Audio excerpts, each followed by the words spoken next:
দুর্ঘটনা এড়াতে মোটরসাইকেল নিয়ে রাস্তায় বেরোলেই হেলমেট পরার নির্দেশনা রয়েছে প্রায় সব দেশেই। তবে কাছে কোথাও গেলে অনেকেই হেলমেট পরতে চান না। তবে ট্রাফিক পুলিশের জরিমানার ভয়ে অনেকেই বাধ্য হন হেলমেট পরতে। কিন্তু তাৎক্ষণিকভাবে কোনো হেলমেট খুঁজে না পেলে কি করা যায়? অনেকেরই হয়তো অনেক উত্তর হতে পারে। তবে এবার এক মোটরসাইকেল আরোহী জরিমানা থেকে বাঁচতে রীতিমতো রান্নার কড়াই মাথায় দিয়ে ঘুরছেন। আর এমনই চমকপ্রদ এক ভিডিও ভাইরাল হয়েছে নেট দুনিয়ায়।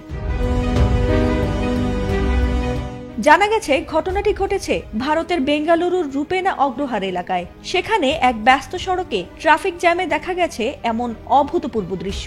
ভাইরাল হওয়া ভিডিওটিতে দেখা গেছে হেলমেট মাথায় দিয়ে বাইক চালাচ্ছেন এক ব্যক্তি, কিন্তু তার পেছনের সিটে নিশ্চিন্তে মাথায় কড়াই পরে বসে আছেন এক ব্যক্তি। আর এমন দৃশ্যে পথচারী থেকে ট্রাফিক পুলিশ সবাই হতবাক। আরোহীর ভঙ্গিমা এমন যেন সেটি কোনো আসল হেলমেটই। আর সেই অভিনব দৃশ্য আশেপাশের কয়েকজন ধারণ করে সামাজিক মাধ্যমে ছড়িয়ে দিলে তা মুহূর্তেই ভাইরাল হয়ে যায়। সামাজিক মাধ্যম এক্সে পোস্ট হওয়া ভিডিওটি ইতোমধ্যেই 3 লাখের বেশি মানুষ দেখেছেন। এছাড়া অনেক নেটিজেন বিষয়টি নিয়ে হাস্যরসেও মেতে উঠেছেন। ট্রাফিক পুলিশও হয়তো ওই ব্যক্তিকে দেখে হেসে ফেলেছেন। একজন নেটিজেন লেখেন, ওনার মা হয়তো এখন রান্নাঘরের কড়াইটা খুঁজে পাচ্ছেন না।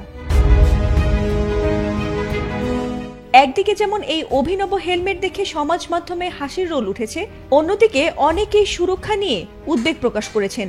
একজন সামাজিক মাধ্যম ব্যবহারকারী লেখেন, কড়াইতে ডিম ভাজা যেতে পারে, কিন্তু তাতে মাথা বাঁচবে না। আর সেই ব্যক্তি আরো লেখেন, দেখতে হাস্যকর হলেও বিষয়টি আসলে বেশ ভীতিকর। হেলমেট কোনো ফ্যাশন বা রিল বানানোর বস্তু নয়, এটি মানুষের জীবন রক্ষাকারী অত্যন্ত গুরুত্বপূর্ণ একটি বস্তু।